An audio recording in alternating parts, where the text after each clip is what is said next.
இப்ப நம்ம பொதுவா மரபு சார்ந்து பேசக்கூடிய சில விஷயங்களை பார்க்கலாம். இது உங்கள் கற்பி துவாரக சுவாமிநாதன். மாமியார் உடைத்தால் அது மண் சட்டி, மருமகள் உடைத்தால் அது பொன் சட்டி அப்படின்னு நாம பேசுவதை கேட்டிருப்போம்.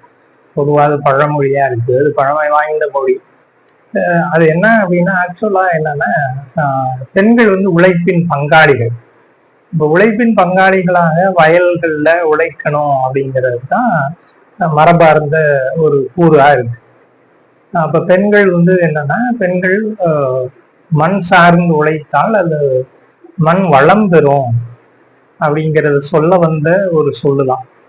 அதுல குடும்பத்துல தலைமை பொறுப்புல இருக்கிற ஒரு கணவன் மனைவி கிட்ட அந்த மனைவி உழைத்தால் அது மண் வளம் பெறும், அதே மண் தன் வீட்டுக்கு ஒரு மருமகளாக வருகின்ற பெண் இன்னும் சேர்ந்து உழைத்தால் அந்த மண் பொன்னாகும் அப்படிங்கிறத சொல்ல வந்த செய்தி தான் அப்படின்னு விளக்கம் அளிக்கிறாங்க தமிழ் ஆய்வர்களும்.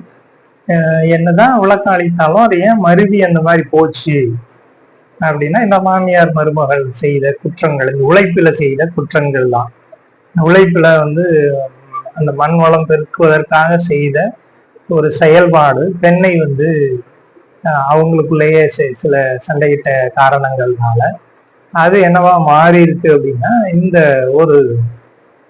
இந்த மண் சட்டி பொன் சட்டியாக அது மாறிட்டு.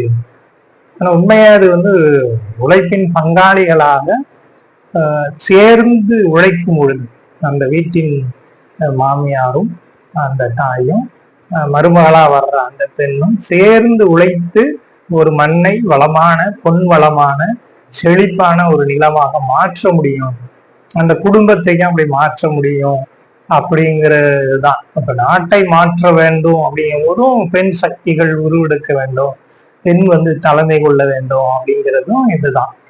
ஆனா அங்க என்ன குறைபாடு இருக்கு, அது மண் சட்டியாக பார்க்கப்படுகிறது.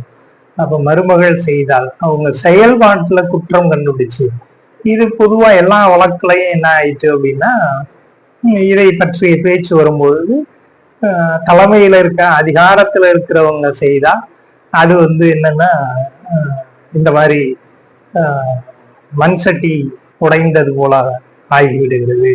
அதே அவருக்கு கீழே வேலை செய்யற ஒருத்தர் செய்யற செயல் தவறான செயல், அதே தவறான செயல் அது பொன் சட்டி உடைத்தது போல பார்க்கப்படுகிறது அப்படின்னு. இது அதிகாரத்துக்குள்ள வரும் பொழுது, வீட்டின் அதிகாரமா இருந்தாலும் நாட்டின் அதிகாரமா இருந்தாலும் இப்படி ஒரு உருவகம் உருவாகிடுச்சு அப்படி